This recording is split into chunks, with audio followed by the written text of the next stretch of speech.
Cosa è successo? Pomidottone, manici di scopa. Pronti a indossare maschera e boccaglio.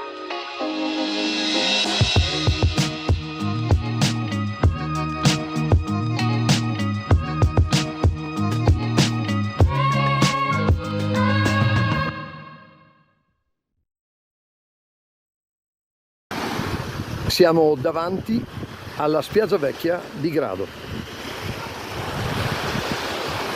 La parte della spiaggia libera è questa e questa è la spiaggia a pagamento, praticamente vuota. Le immagini girate in mattinata da un nostro affezionato telespettatore parlano chiaro, ma sulle cause, specie nel caso di Grado, va fatto un discorso sulla capacità di spesa dei turisti, italiani o esteri che siano, e non tanto sui prezzi in sé. Basti pensare che prenotando un lettino online sul sito della GIT si spendono 14,49 €, 13 più i diritti di prenotazione. Per un pacchetto da 2 ingressi, 2 lettini o ombrellone a seconda della singola porzione di spiaggia con più o meno servizi, si va dai 27,50 € ai 52. Per un pacchetto famiglia con 3 ingressi, 2 lettini più uno maxi e ombrellone si toccano i 68 €, tutto a giornata. Insomma, prezzi che rispetto ad altre località turistiche analoghe in Italia sono in linea o addirittura più bassi. Il tema dunque non è da ricercare in rincari peraltro assenti, ma nel portafogli ridotto all'osso. E allora ecco che chi si concede una vacanza, e soprattutto se si tratta di una settimana, inizia a risparmiare e da qualche parte deve farlo. Ecco dunque che, pagato l'appartamento, sempre più in voga rispetto al classico albergo perché permette di risparmiare sui pasti andando a rifornirsi al supermercato, sempre più persone scelgono di portarsi ombrelloni e sdraio da casa o accontentarsi del pacchetto minimal asciugamano sulla sabbia e via andare. Un effetto low cost del turismo con cui molte località turistiche devono iniziare a fare i conti, perché anche sul fronte della ristorazione si fa più fatica e si rinuncia spesso, ahimè, anche alla classica frittura mista di pesce, deviando su una pasta fatta in casa o un panino low cost. Il Comune di Trieste ha fissato nuove regole per l'uso di tablet, smartphone e altri dispositivi digitali nelle scuole e nelle strutture educative comunali. La delibera approvata il 6 agosto stabilisce indicazioni precise per insegnanti, educatori e famiglie, diverse a seconda del servizio, con l'obiettivo di evitare un uso eccessivo della tecnologia e mantenere un clima sereno durante le attività. L'idea è semplice: aiutare bambini e ragazzi a crescere in un ambiente dove il digitale sia uno strumento utile, ma non sostituisca il contatto diretto e le esperienze reali. Con questo provvedimento intendiamo promuovere un uso consapevole e maturo del dispositivo digitale per evitare che porti per un uso invece improprio, scomposto, eccessivo all'isolamento dei ragazzi o a una sorta di dipendenza, come molti studi ci dicono. Noi abbiamo fatto nostri questi studi e anche le linee guida che sono state promosse negli ultimi anni, nell'interesse di tutto, ma soprattutto di quelli che io chiamo ormai da un po' di tempo giovani e giovanissimi concittadini. I servizi educativi comunali lavorano già da anni per far capire ad adulti e genitori come un uso consapevole di telefonini e tablet possa fare la differenza nello sviluppo dei più piccoli. Le nuove indicazioni vogliono trovare il giusto equilibrio tra connessione e vita reale, dando più spazio a relazioni vere, momenti condivisi, soprattutto nei periodi delicati dell'infanzia e dell'adolescenza. Quello che è importante è riportare al centro la consapevolezza dell'utilizzo e della scelta. Siamo noi che dobbiamo scegliere quando e come utilizzarlo. Di fatto è riacquisire una libertà umana, quella di sapere quando e come fare le cose, quando farle da soli, quando farle in gruppo e poi assumersi le responsabilità delle proprie scelte. C'è bisogno di un'alleanza degli adulti, perché i bambini e i ragazzi dovrebbero essere migliori di noi. Siamo noi adulti che dobbiamo avere una postura, la schiena dritta rispetto a questi temi, mostrando come possono essere utilizzati con la soddisfazione di tutti. Il clima agostano non ha mandato in vacanza le scaramucce fra maggioranza e opposizione comunale. Il consigliere Luca Salvati del Partito Democratico, ospite oggi a Sveglia Trieste, ha criticato la poca incisività della giunta di piazza, in particolare dell'assessore ai lavori pubblici Elisa Lodi, additando l'esecutivo come piegato al volere dei dirigenti. C'è l'assessore, non so, ai lavori pubblici, e forse credo che sia l'unico assessore che ha quella capacità, che non tiene testa al dirigente dei lavori pubblici. Ultimamente l'assessore Lodi, devo dire, forse non stanno capitando degli eventi, però voglio ricordare quanto abbiamo vissuto sul sulla stesso Rocco. Ci ricordiamo le vicende del Rocco quando sono venuti il concerto di Ultima Specialia. Ci ricordiamo quante palestre in effetti erano state chiuse, il Palacchiaro. Cioè, allora io mi chiedo, no? Ci sono stati tutta una serie di passaggi, a mio avviso, che dimostrano che la politica oggi è debolissima e che a fare politica, a dare l'indirizzo politico, spesso sono i dirigenti stessi. Immediata la replica della Lodi, che col fischio alle orecchie ha telefonato in diretta, suggerendo a Salvati di stare al suo posto, con un botta e risposta che ricalca la distanza delle due ali del Consiglio Comunale, già manifestate nelle sedute più calde come quelle su Portovecchio sulla Cabinovia. Buon Salvati non perde occasione per offendere. Allora, caro consigliere, ti invito a smettere di offendere chi lavora e cominciare a lavorare seriamente tu invece di andare a sindacare il lavoro altrui, anche perché non lo conosci, non sai cosa faccio, non sai quanto lavoro, non sai come gestisco i miei uffici, quindi ti consiglio vivamente di smetterla e di cominciare a lavorare concretamente per la città. Fai il tuo ruolo di opposizione, porta iniziative invece di diminuire il lavoro altrui, che forse veramente l'elettorato, il tuo elettorato apprezzerà. Ho toccato un nervo scoperto. No, per niente. Se l'ha presa così, Salvati, Assessore, niente, lei sa no. che sono uno dei consiglieri che ha portato il maggior numero di proposte attraverso la mozione. Quindi quando lei mi dice porta iniziativa, vuol dire che lei non è al corrente del lavoro che io sto portando avanti, ma mi va bene perché la denota ancora una volta. No, denota il fatto che sei un po' maleducato, caro consigliere Salvati. Cerca di moderare i termini, di lavorare bene, perché nessuno offende nessuno. Siamo in un consiglio comunale dove ognuno ha il suo ruolo e ognuno fa la sua attività per la città. Ricordati questo e lavora con rispetto di tutti quanti, degli assessori, dei dirigenti, dei tuoi colleghi consiglieri. Così, ti do io un consiglio, non si lavora. A 14 metri di profondità tra Grado e Trieste una lunga rete da pesca si trasformava in una trappola mortale per la fauna marina. 150 metri di maglie tese sul fondale, nei pressi del dosso di Santa Croce, trattenevano pesci e crostacei intrappolati senza via di fuga. La segnalazione arrivata da alcuni subacquei ha innescato un intervento congiunto, che ha visto in prima linea la FIPSAS regionale Friuli Venezia Giulia, affiancata dall'Associazione Ambientale Altri Italia Ambiente, dal Circolo Subacqueo Ghisleri e della ASD Subsea Club. Le imbarcazioni dell'area marina protetta di Miramare e della Guardia di Finanza hanno fornito il necessario supporto in mare, mentre il comune di Trieste, Acegas, APS e Amga si sono occupati dello smaltimento finale. I sub hanno lavorato con precisione, liberando gli animali ancora vivi e agganciando la rete ai palloni di sollevamento. Una volta issata a bordo, la massa di materiale sintetico è stata portata a riva, ponendo fine al suo impatto devastante. Le cosiddette attrezzature fantasma, reti, nasse e strumenti perduti o abbandonati, continuano a mietere vittime sui fondali e col tempo si trasformano in microplastiche che entrano nella catena alimentare. L'operazione, frutto di una collaborazione rodata, ha confermato quanto sia importante un'azione sistematica contro l'inquinamento dei mari. Gli organizzatori hanno sottolineato come, in casi simili, le reti possono derivare da attività illecite o incidenti di pesca e che solo grazie alla segnalazione tempestiva di subacquei e pescatori sia possibile intervenire prima che diventino gabbie invisibili per la vita marina. Le telecamere della nostra emittente entrano nel cantiere della futura palestra di via Frausin. Sindaco, innanzitutto grazie per averci aperto le porte del cantiere per fare un po' il punto della situazione sui lavori. Vedo che le pareti sono già state montate. Ricordiamo che Trieste è una delle città più sportive d'Italia e io punto ai giovani. Questo è dedicato ai giovani, insieme con quella di San Giovanni, sai che apriremo in settembre quella di San Giovanni.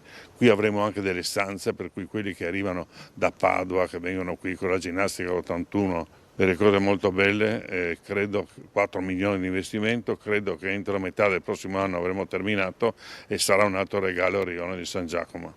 Ovviamente un piazzale, parcheggi, la gente potrà usufruire di questo ampio spazio che insomma lo vediamo già abbastanza a buon punto, no? Esatto, è già a buon punto e vedi ormai adesso stanno andando avanti alla grande, sono molto soddisfatto di questo, la ditta che ha vinto anche una ditta in gamba perché anche questo è importante.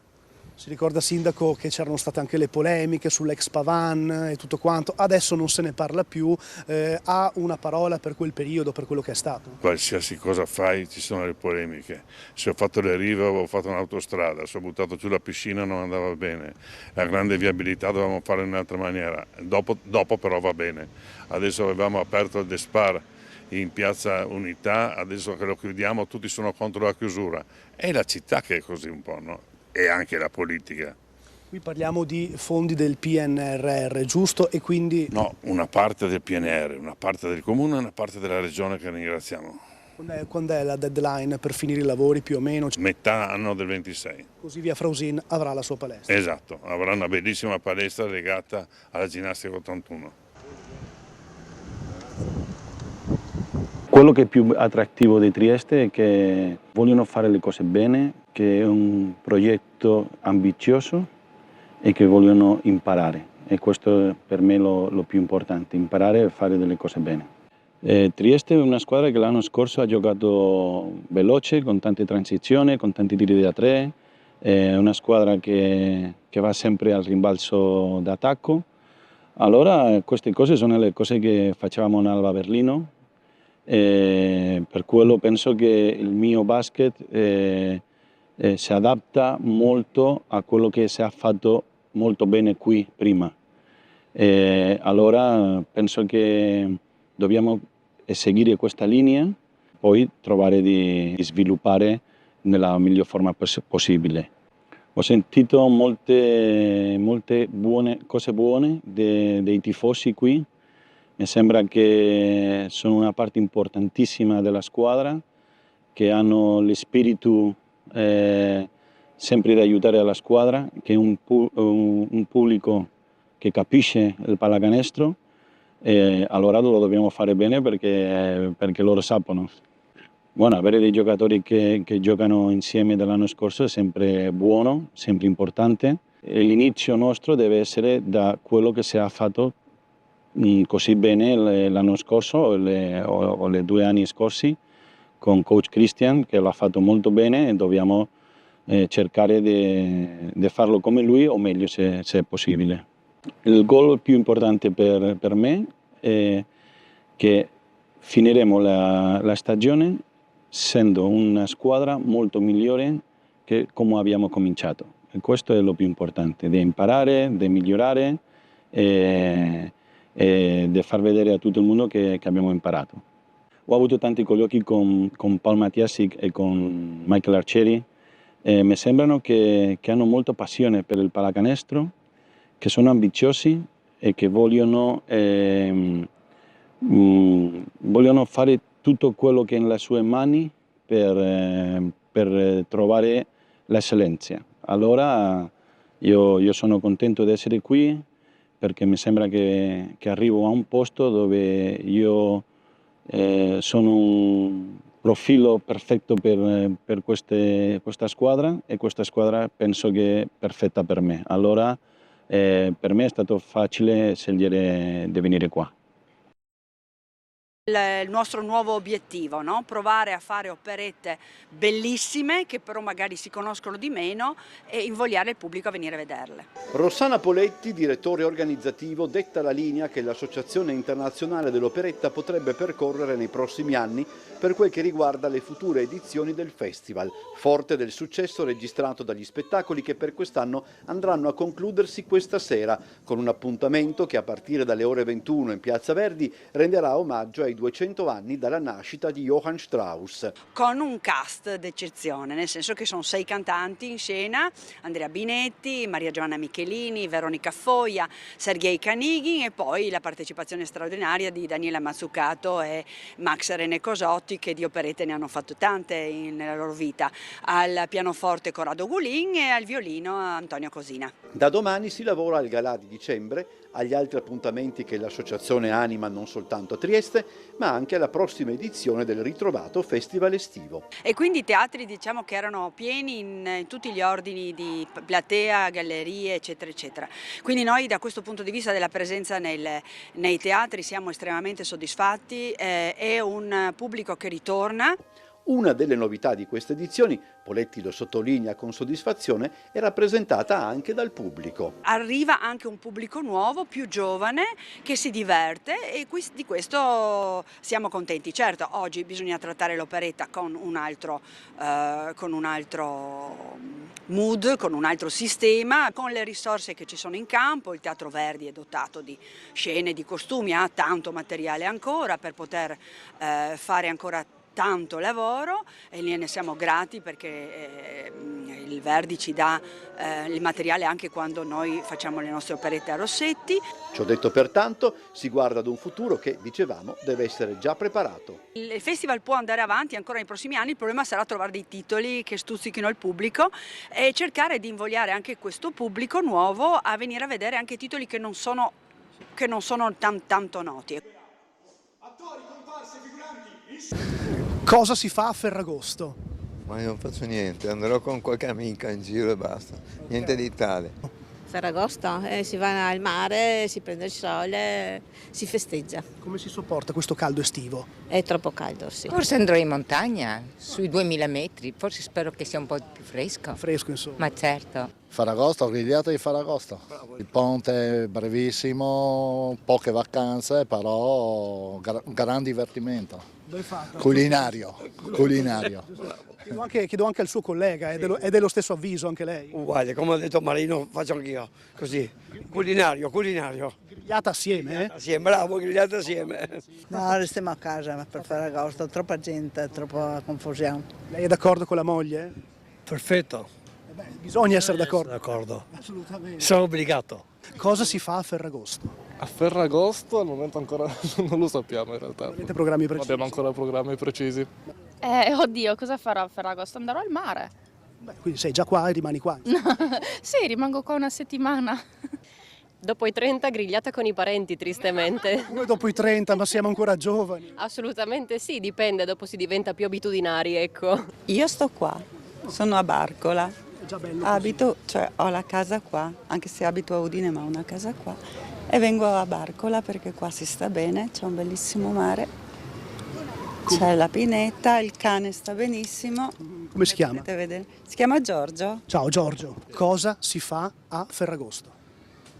Noi andiamo in montagna quel giorno. Ah, una scelta diversa da quello che ho sentito finora. Sì. Al fresco. Partiamo, sì, il giorno di Ferragosto. Qual è il bel posto che visitate? Forni di Sopra. Salumi, formaggi, fresco? Noi siamo per la nostra regione, no? Certo. Finché possiamo andiamo nella nostra regione.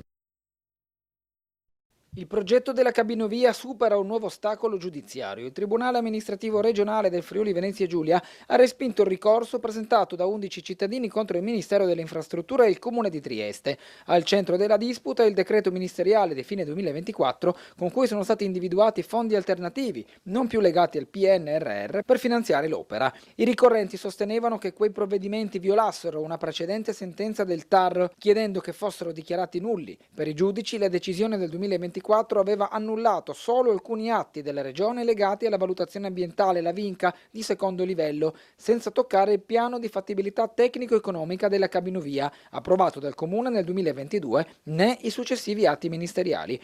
Il TAR ha spiegato che i passaggi della sentenza citati dai cittadini erano solo osservazioni a supporto della decisione e non avevano valore vincolante sui nuovi provvedimenti. In altre parole, non c'è stata alcuna violazione del giudicato. La causa, iniziata nel febbraio di quest'anno, ha visto Comune e Ministero difendersi sostenendo la legittimità dell'iter. Con questa pronuncia i giudici confermano che i fondi alternativi individuati dal Ministero restano validi e utilizzabili per il progetto.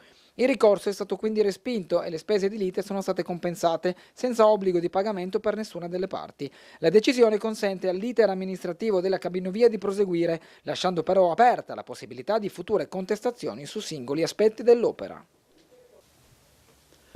Quello che era partito come un investimento contenuto nella cornice di un piccolo bando europeo oggi si sta sviluppando in una piattaforma strategica essenziale sull'idrogeno rinnovabile. Dopo l'investimento sulle infrastrutture, la Regione espande la visione al potenziamento del capitale umano. Così l'assessore regionale al lavoro, istruzione e ricerca Alessia Rosolen nell'annunciare un nuovo bando per progetti di ricerca che si apre il 1° settembre. chiusura il 26 settembre. Con un investimento di 4.700.000 euro la Regione sosterrà progetti di ricerca dedicati all'idrogeno rinnovabile che saranno sviluppati nelle nuove infrastrutture scientifiche in fase di realizzazione grazie al precedente avviso infrastrutture del 2024 che aveva già messo in campo oltre 11 milioni di euro. Grazie all'avviso infrastrutture sono già in corso di realizzazione 5 poli di ricerca specializzati. Il nuovo avviso, ha specificato Rosolén, punta a finanziare progetti che sfruttino la potenzialità di queste infrastrutture, favorendo l'innovazione lungo tutta la filiera dell'idrogeno rinnovabile, dalla produzione alle tecnologie di stoccaggio e trasporto fino alle celle a combustibile e ai sistemi intelligenti per la gestione integrata delle infrastrutture. Potranno candidarsi al finanziamento i soggetti già coinvolti: OGS, Università di Udine, Università di Trieste, CNR IOM, Area Science Park, Electra Sincrotrone Trieste e Sissa. L'iniziativa prevede il coinvolgimento di oltre 20 ricercatori altamente qualificati che opereranno negli enti regionali e in sinergia con università e centri di ricerca impegnati anche nel progetto North Adriatic Hydrogen Valley. I progetti selezionati, che potranno durare fino a 48 mesi, dovranno essere presentati esclusivamente tramite la piattaforma Istanze Online. Le spese ammissibili comprendono personale di ricerca, personale di supporto fino al 10% e altre spese a forfait fino al 40%. Rispetto al 2024 il numero di turisti in città è in crescita del 15% e i dati non tengono conto dell'ultimo periodo. Maurizio Giudici, presidente provinciale di Federalberghi, inquadra i numeri alla luce di quanto succede anche in Croazia ed invita a riflettere in tal senso. Se una volta Trieste era conosciuta solo come una terra di passaggio per le mete balneari sicuramente molto belle della Croazia, ebbene oggi leggiamo su tutti i giornali che la Croazia lamenta un calo delle sue presenze, un calo turistico, mentre Trieste aumenta e va a posizionarsi con un più 15%. E naturalmente ciò comporta un nuovo atteggiamento nei confronti del settore, anche per gestire uno sviluppo futuro che è già cominciato. Stiamo organizzando affinché si possa rimodulare l'offerta turistica anche in relazione ai grossi flussi che continuiamo a ricevere come città, e quindi ci aspettiamo solo numeri positivi. Parafrasando una battuta dell'uomo ragno, dunque grandi numeri significano grandi responsabilità per tutte le realtà di un settore, appunto quello turistico, che non può fermarsi alle logiche in vigore fino a qualche tempo fa. Stiamo cercando di mettere su un unico tavolo tutti gli attori che insistono sul sistema turistico, e questo vuol dire dal Teatro Rossetti a Trieste Trasporti, all'aeroporto, a ogni soggetto che oggi fa nel suo mestiere un ottimo mestiere con ovviamente una ricaduta sul sistema turistico.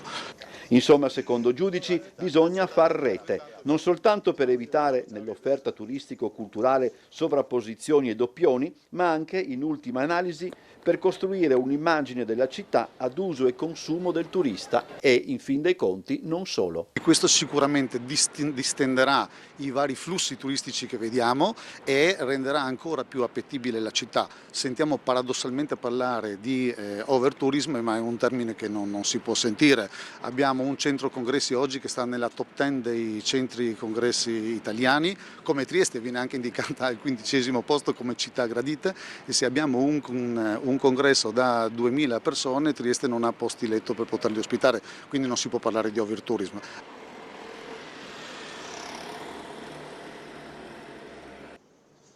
Non più tardi di ieri mattina un cittadino ci ha segnalato ancora una volta il cattivo stato in cui versano alcune scale cittadine, con riferimento puntuale su quella di via Guido Reni. E a Trieste le scalinate non sono solo un tratto caratteristico, ma vere e proprie strade per chi si muove a piedi, spesso ogni giorno. Molte però col passare del tempo si sono rovinate. Gradini sconnessi, ringhiere arrugginite, pianerottoli usurati. Per rimetterli in sesto, il Comune ha approvato un piano di manutenzione straordinaria che toccherà 15 scalinate in diversi quartieri.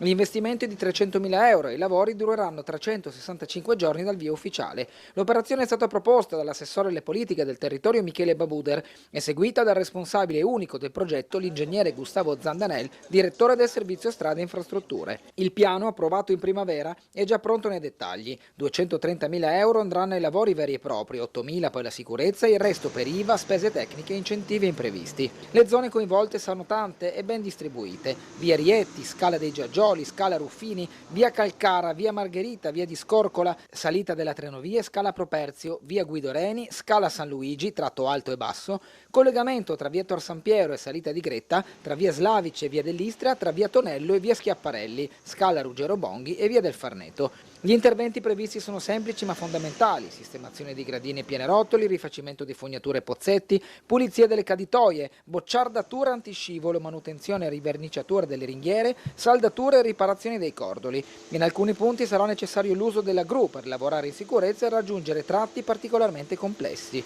Durante il cantiere qualche disagio sarà inevitabile. Transenne, passerelle provvisorie e segnaletica temporanea guideranno pedoni e in certi casi anche il traffico veicolare. L'obiettivo è far sì che queste vie tornino sicure e curate per essere percorse ogni giorno, senza rischi e con più comfort per chi vive o visita la città.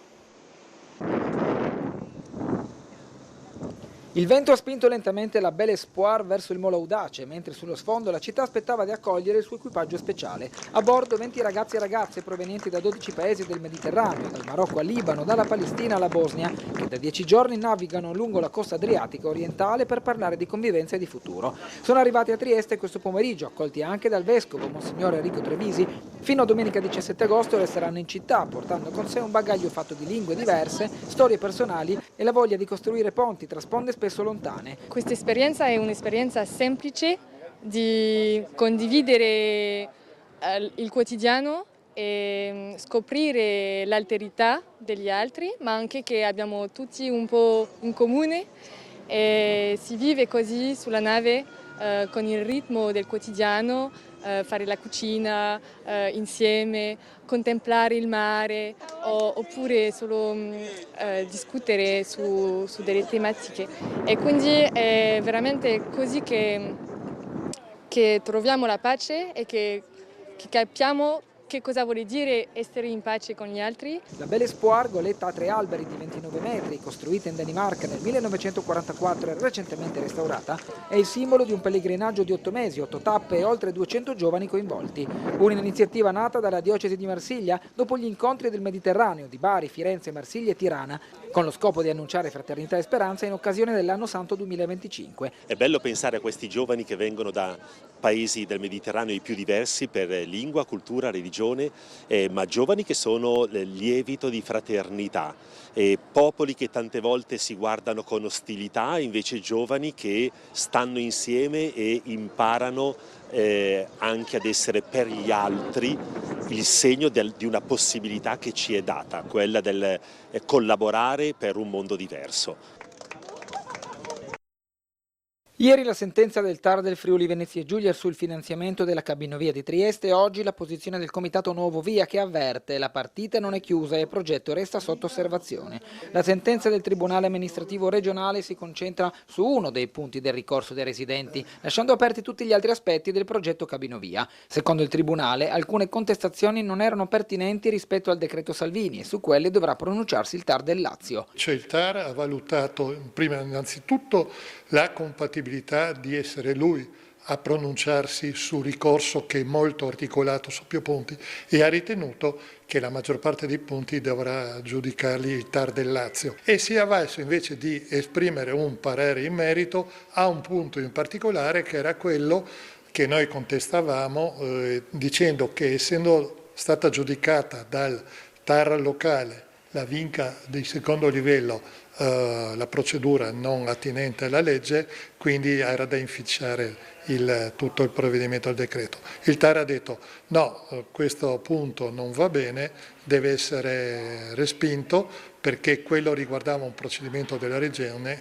che non ha niente a che vedere con il decreto Salvini. Restano però questioni fondamentali. Il progetto non avrebbe ricevuto un'istruttoria specifica per accedere al bando governativo e non soddisferebbe i requisiti delle circolari ministeriali. Inoltre i fondi per realizzare l'opera saranno disponibili solo dal 2027, distribuiti in 8 rate annuali fino al 2034, rendendo impossibile avviare i lavori secondo il cronoprogramma previsto. E non c'è soltanto l'attesa per il pronunciamento del TAR del Lazio, ma anche quella per altri ricorsi inerenti per esempio agli aspetti ambientali. Sono tutti aspetti relativi e procedimentali che riguardano sia la Vinca e la VAS, ricorsi presentati sia dalle associazioni ambientaliste e sia da gruppi distinti di proprietari dei residenti che sono assoggettati a vincoli di esproprio e di servitù qualora il progetto venisse approvato.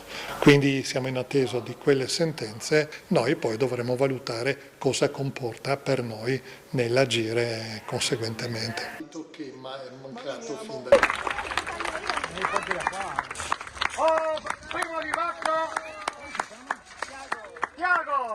Anche quest'anno al Circolo della Marina Mercantile di Trieste è andata in scena la tradizionale Carton Race di Ferragosto, gare di canoe artigianali costruite dai bambini insieme all'aiuto dei genitori e di qualche esperto che di natanti se ne intende. Prima missione, far stare a galla l'imbarcazione, cosa non da poco. È qui che si vede il talento ingegneristico. Ma poi c'è una gara da vincere e a trionfare è stato Tiago a bordo dell'omonima canoa. Descrivimi la barca, com'era?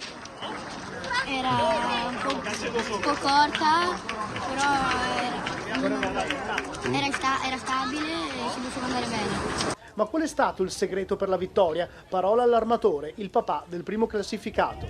Sì, abbiamo costruito assieme io e Tiago. In realtà all'inizio l'avevamo fatta, era un po' corta. Avevamo paura che avendo il peso tutto dietro si potesse ribaltare, quindi abbiamo utilizzato anche questi due sostegni che l'hanno resa sicuramente più stabile. Quindi il segreto qual è? Segreto, tanta fortuna, però ce l'abbiamo fatta comunque, poi Tiago comunque facendo canoa anche è stato bravo a mantenere un buon ritmo, nonostante comunque la barca fosse bella pesante da portare. Cosa è successo? Pomidottone, manici di Pronti a indossare maschera e boccaglio. Non sapevo come spiegarla.